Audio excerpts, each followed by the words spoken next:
Hi everyone, welcome to Fleetx podcast series. I'm your host Arun Sardana. We have Abhayjeet Gupta from Fleetx with us and also our renowned and esteemed guest Mr. Kapil Kapoor, who is currently heading logistics and operations at Merino Group. So today we are going to talk about his journey. After his MBA, why did he choose to enter into logistics sector and the initiatives that he has taken in the digitization of the logistics, the problems and the hurdles that he faced during his journey of digitizations, because logistics sector is a very conventional sector where people have a conventional mindset and it is very tough to bring the digital initiatives. So, Mr. Kapoor, tell us more about after your MBA, what did you do? Why did you think of getting into logistics and the digitization journey that you went through and the initiatives taken? Yeah. So, good morning, Arun and Abhay. Actually speaking, logistics was not the planned destination. After MBA, I chose the role of executive assistant to the director in commercial segment, where I wanted to get into marketing and sales and strategic initiatives. And in fact, for almost 6 years, I was working in the business strategy, marketing, digital transformation, new product development, operations, and one of the element was supply chain and logistics. Fortunately, after 6 years, I got an opportunity where our head of logistics got retired, and I proposed that I should be given this chance to lead this function, and management took that call, took that confidence in me, and gave me this responsibility. That is how I got into logistics in cement. Uh, this definitely was something which is unheard in cement industry, where generally 50 plus age people get the national logistic head role. I got it at 37, when I was 37 years old. So that was something which was a good opportunity for me, challenge, and the same time, uh, you know, a place where I could perform and show that the young people can lead the team in the conventional sector also. How was your journey at JK Lakshmi Cement? Initially, when you joined, I'm sure there will be a lot of resistance from the already set norms and things that are very I would say not very old, but they have a way to operate which is very conventional. They are averse to any changes. They are averse to any uh, digitization. They are like it's like the set norms are being followed. So it's very tough to change. So what were the challenges that you faced and how did you overcome them? And I think you have rightly said that there was a certain mindset which was very strong resistance for the change. But the best part, and which made me stay in JK Lakshmi for 10 years, was the leadership. The promoters and the directors whom I was directly reporting, they had very clear vision that they want to bring change. And Okay. as long as they were, you know, very clear in their mind, I mean, my source of energy or the drive was those people's acceptance and support in bringing any change that I proposed them. Right, right. So in execution, there were a lot of challenges which taught me a lot of things. Fortunately, my previous organization's work, that was Hindustan Petroleum, where I worked on the ground in the plant with the people who were company employees, and getting job done from the government employees, company employees, is a very difficult Right, right. task.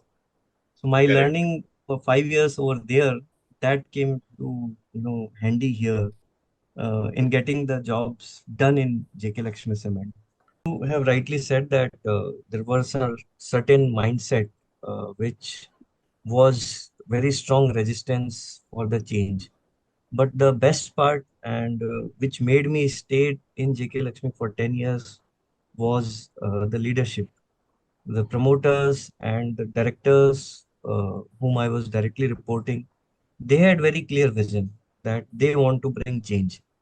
And Okay. as long as they were, you know, very clear in their mind, I mean, my source of energy or the drive was those people's acceptance and support in bringing any change that I proposed them. Right. Right. So Right. yes, in execution there were a lot of challenges which taught me a lot of things. Fortunately, my previous organization's work, that was Hindustan Petroleum, where I worked on the ground in the plant with the people who were company employees, and getting job done from the government employees, company employees, is a very difficult Right. Right. task. So my Correct. learning for 5 years over there, that came to handy here in getting the jobs done in JK Lakshmi Cement.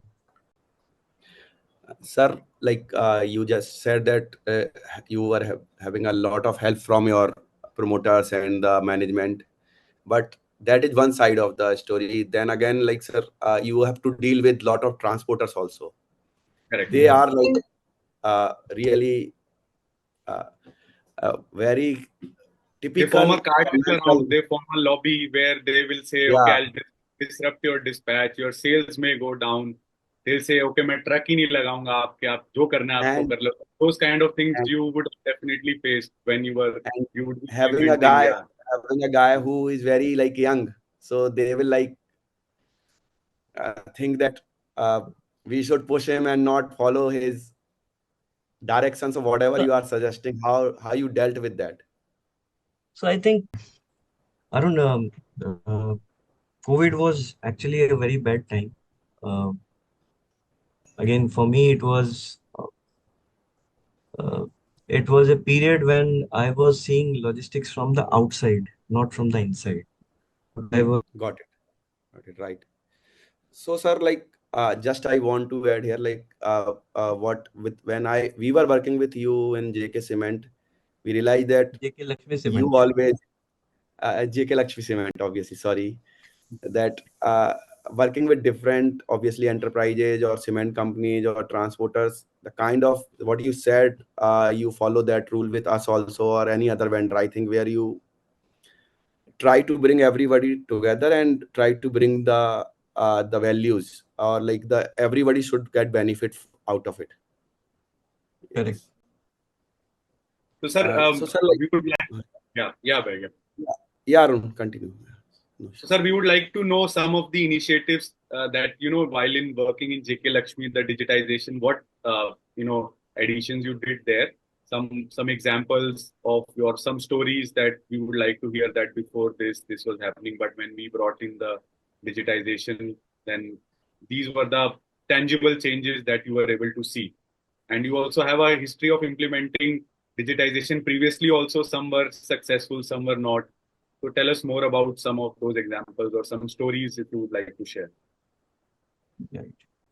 So, Arun, uh, see, in JK Lakshmi Cement, one of the differentiator for me was the digital, right? Because rest of the team had much more experience. Few of them were having experience more than my age. So, there is no way I could have, I could have beaten them in terms of experience. They had a Right. lot of experience in specifically in cement. So whatever I tell them, I mean, that will be of no use because they know everything in cement. But when it comes to digital, that is where I found that, everybody was looking at me that can he add any value into digital transformation?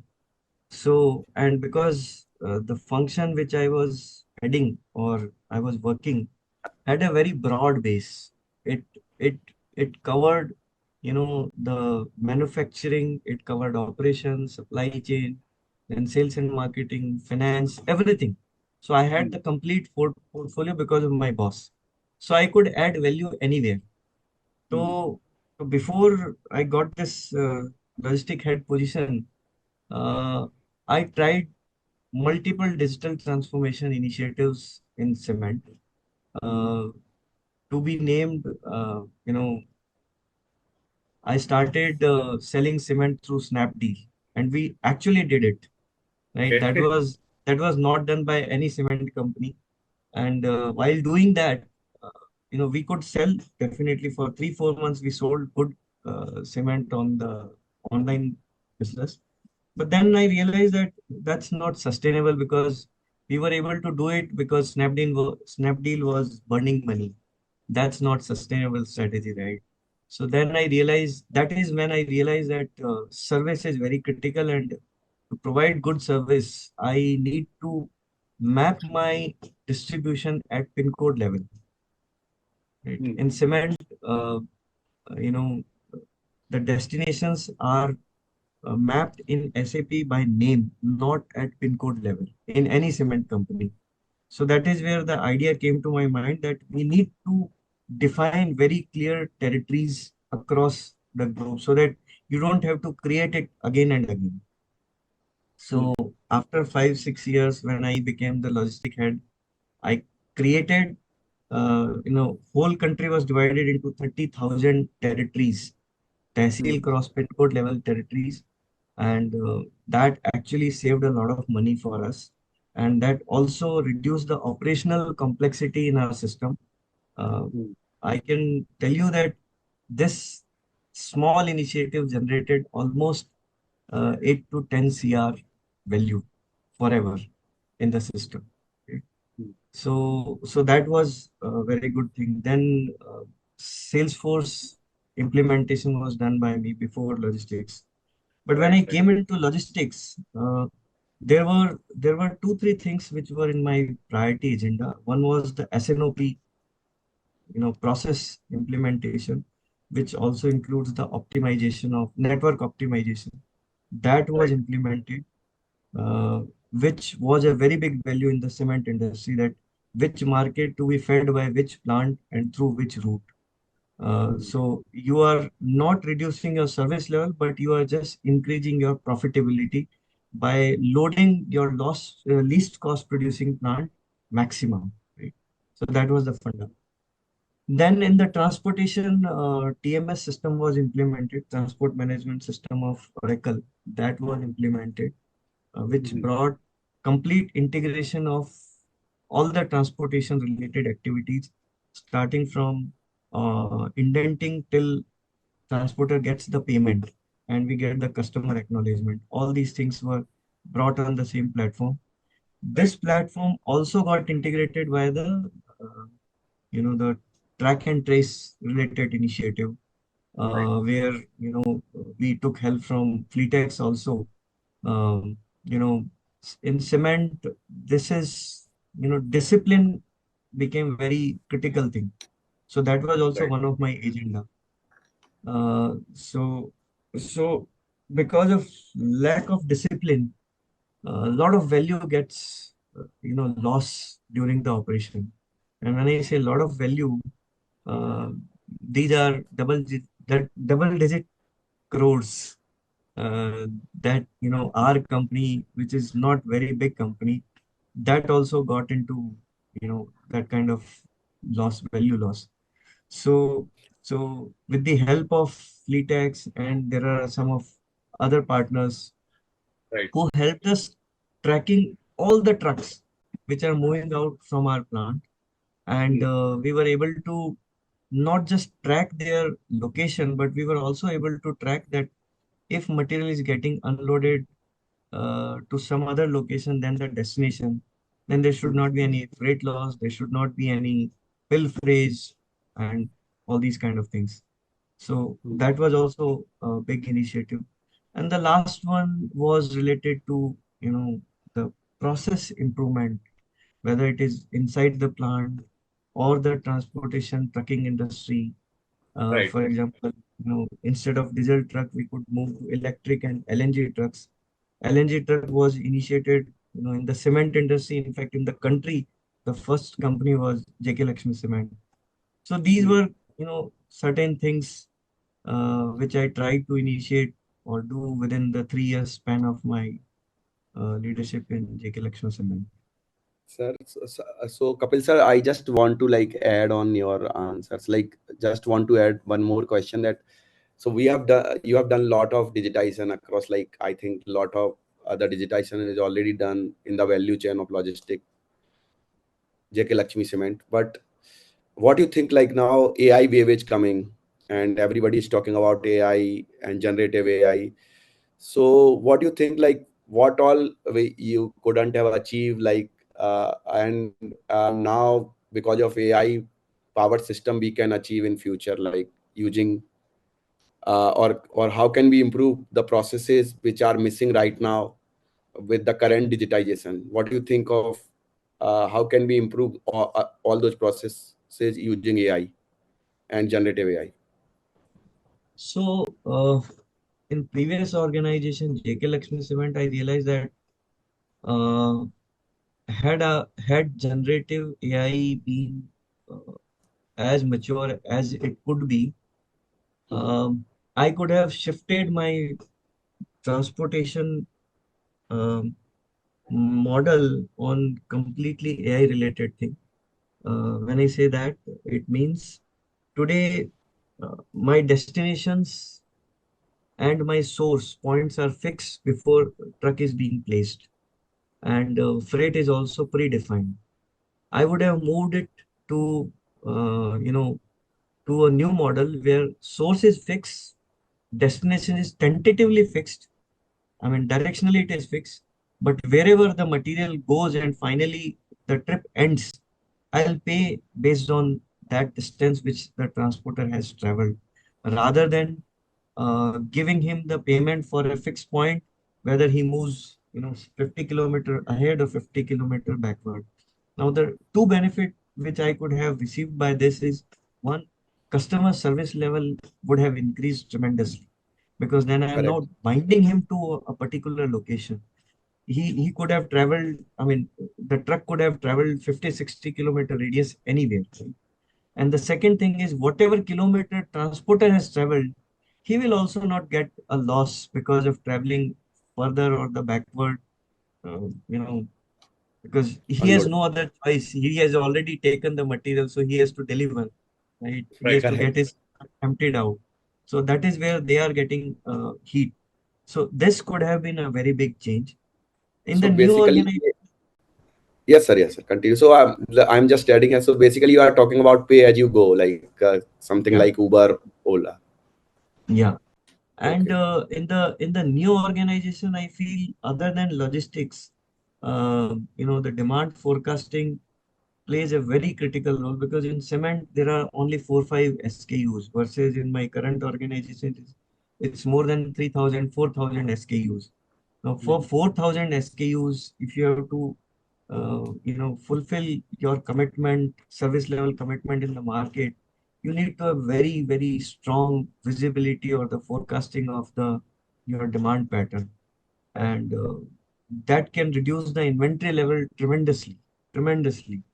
Today, Got there's a very big working capital which is blocked in the inventory across the system just to maintain the service level. That would reduce a lot of cost and it can generate either profit or it can, open up the scope of further value addition in the system. got it. So, sir, since you have worked with big giants like Oracle, SAP, and then there are new age companies like Fleetx. So, how would you like to differentiate like the goods and the bads about having a mammoth like Oracle working with you, and then a new age company like Fleetx working with you? So, how would you differentiate the good and bad both? I'm not just talking about one thing, maybe some. Mm. Yeah. So let me start with the good thing, right? Uh, so SAP, Oracle are very big companies, and that is where they are like elephant which moves slow. Right. So companies like Fleetx and all, they are very agile, fast, quick to deliver, adopt very fast. Um, you know, I this is my personal feeling. IT guys may not agree with that, but I believe that gradually, barring the core system, that is, let's say, ERP system, which is your core, which keeps all the data intact and the which does the core transactions. Rest everything we need very, very fast, agile, quick to adopt, quick to change solutions, because technology is changing so fast that if you if you implement something within a year, by the time there's a new technology which is much better than the previous one. So when will you earn the value Right. out of that adoption implementation that you did? So we need something which Hmm. can, within a month, which can be implemented. You generate value for 1 year and then you are ready for the next level. That is how you can always be ahead of the curve.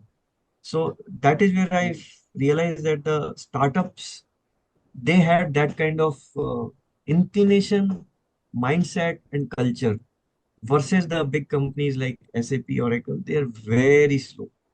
I mean, because they have a very big portfolio, that could be one of the reason, but they are pretty slow in that. And when I talk about the negatives of these companies, I think one, you need to be very careful when these companies will be closed. So you are building up something, and if this is closed, your complete system gets stuck up, right? And Right. I think uh, other than that, it's just that the founders and the team sometimes do over commitments, in over enthusiasm. That is where we have to be careful. Right. Otherwise, I don't find anything wrong with the startups. So, Mr. Kapoor, there was one time when the whole world came to stand still during the COVID time. What actions or steps you taken at that time, and how was it? How did it feel like at that time? So, Arun, uh, COVID was actually a very bad time. Uh, Again, for me, uh, it was a period when I was seeing logistics from the outside, not from the inside. I Hmm. was not hitting logistics. So we found rather a surge in demand during the COVID period. And if you check out the balance sheet of any of the seven companies, highest profit was during the COVID period. Everybody had, right? Yes, there were challenges related to logistics, uh, but that was mainly because of people. Because in COVID, you were not allowed to connect with anyone, right? Hmm. So that was the bigger challenge, and that anyway you can't solve in this country till the time the manpower cost is much lower than the machine cost even today. Yes. So, Correct. but yes, there were certain learnings from this COVID period where a lot of manual activities where when the vehicle comes into the plant, driver has to get down from the truck, do all the manual works over there, the formalities and all. Those actually got converted into automated system, which is a very good thing. Now Right. driver doesn't have to get down from the truck till he reaches to the packing plant and moves out from the plant. So complete in and out has been now in one go. That is a good thing. Second, Even the digital payments would have improved, right? Digital payments. The so that we already had a good, the whole payment cycle was on digital for us even prior to COVID. So that okay. we did not get that much impact, but yes, overall as a industry or as a country, we improved a lot in terms of digital payment. Second, the major hit was the supply chain. Supply chain also, which was related to import, which was Right. related to different countries, right? So that is where the major hit happened for everyone. So learning was, people started outsourcing from local vendors and multiple sources for the supplies rather than depending upon just the least cost. Hmm. So that was the one change. Otherwise, rest of the things, even if something like that happens now, we have to be dependent on people, and where people comes, things has to go first and still. Really good initiatives. I would say that, last 8-10 years, the kind of work that government has done in terms of policy transformation has been absolutely awesome. Uh, because nobody actually thought about logistics as a segment and transformation of that segment, nobody actually thought about it. So whether you talk about infrastructure improvement of port, railway network, your road network, your alternative fuel trucking, your dedicated freight corridors, those have been great. You can see that FASTag thing. Sir, like we were talking about COVID and the impact or the digital automation which the organization adopted after the COVID.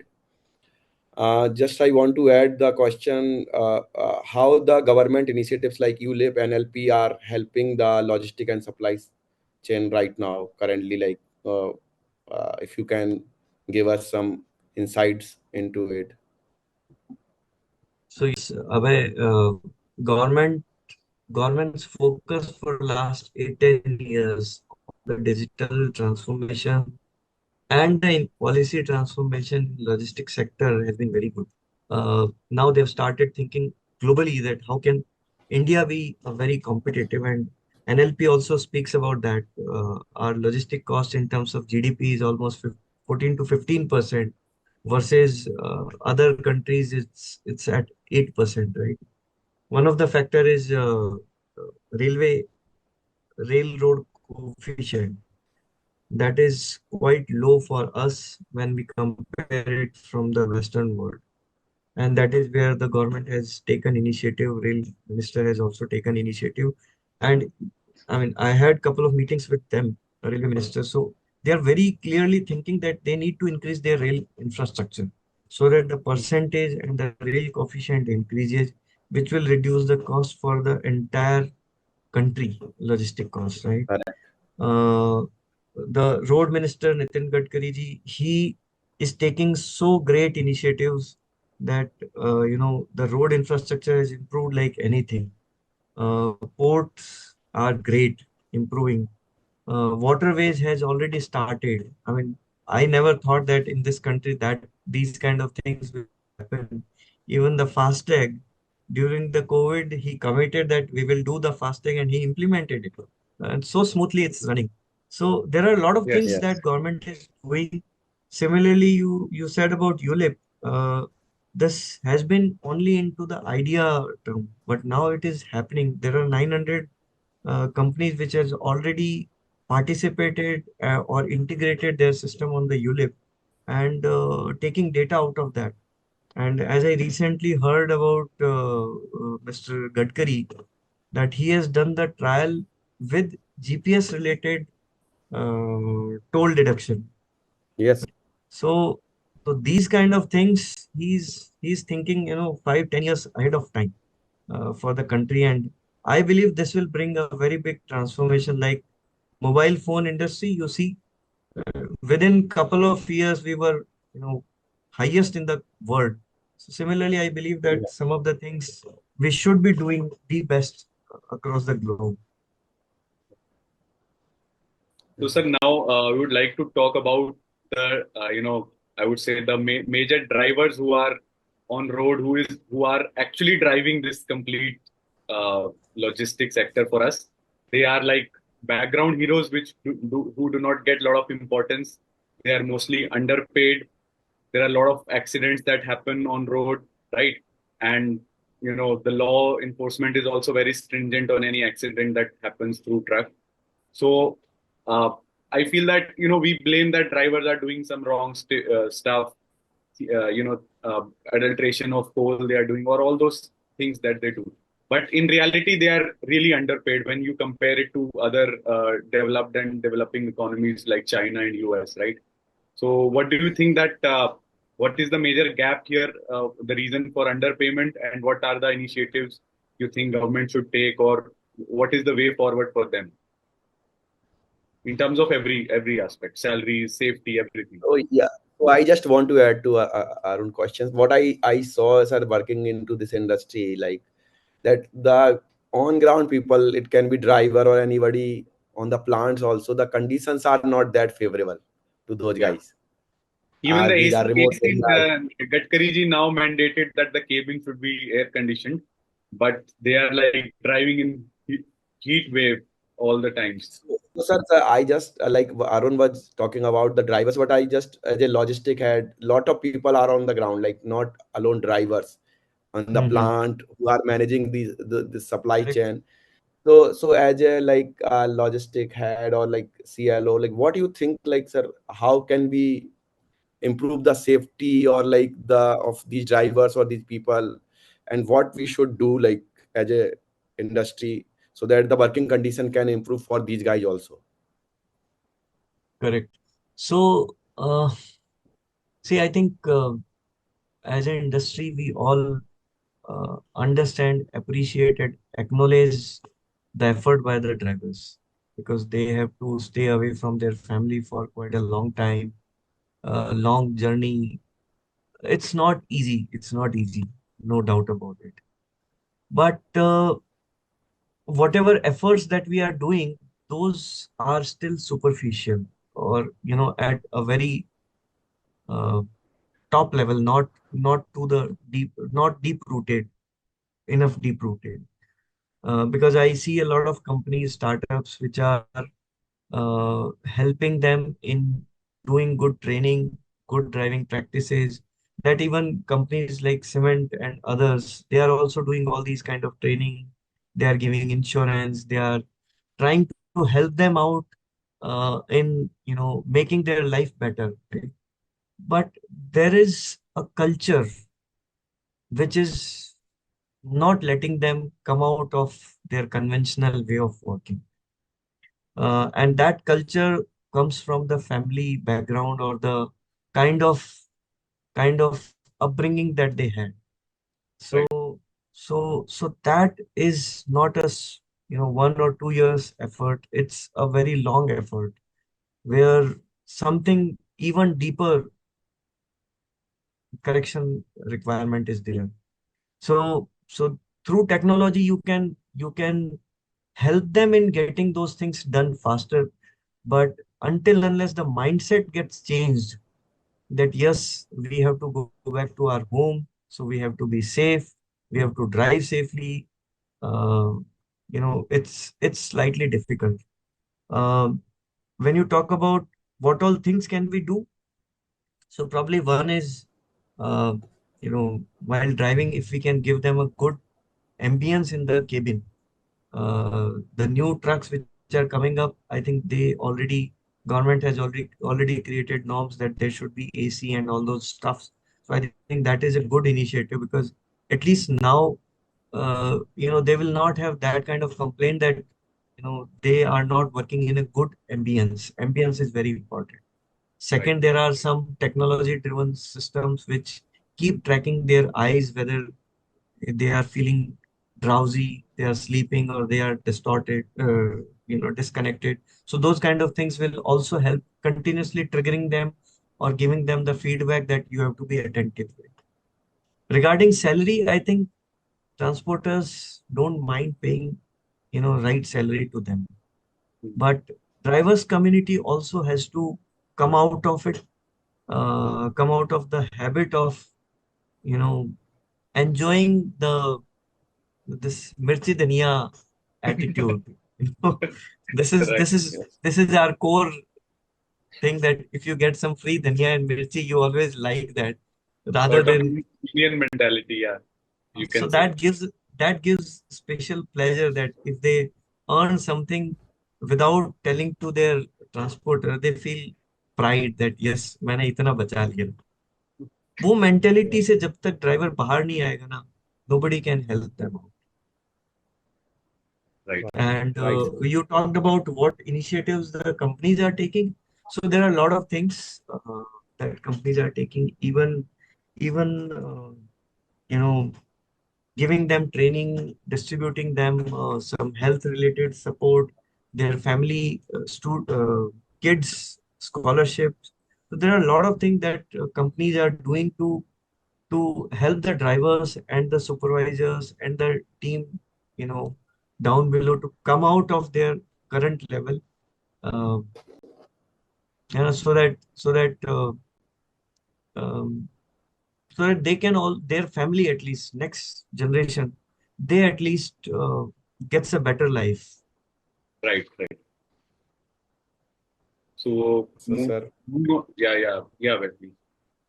no, so sir, rightly you said everything. Like, so, sir, what you are looking like next, like, next 5 years, like, how you are looking at this current logistic industry and uh, how it will be upgraded. What is your thought on like where we are headed, like as an industry, in the next 5 year, like, and So what do you think, one thing like, is one thing is very clearly visible, that alternative fuel is the way forward. That is very clear. So diesel trucks has to go down to a large extent, and that will be taken over by LNG, CNG, hydrogen, electric vehicles. So that is going to happen, no doubt about it. Second, the AI and digital related things uh, will surely pick up pace. The people who are still waiting and watching that uh, when the time will come, then they will join. So now the time has already come where nobody can stay away from it. They have to be participative into this digital journey. Hyperlocal is again hyperlocal, and the quick commerce related things. Those are also pushing a lot for the last mile delivery. So the EV vehicles with small truckloads, those will definitely increase. Uh, warehousing seems to be on the growing trend. Warehousing also with the automation, complete automation, those kind of things we should be seeing in coming future. Multimodal logistics is again one of the things where earlier individual players or the manufacturers who had the muscles, they were investing to get the benefit of the integrated logistics of multiple railroad and waterways.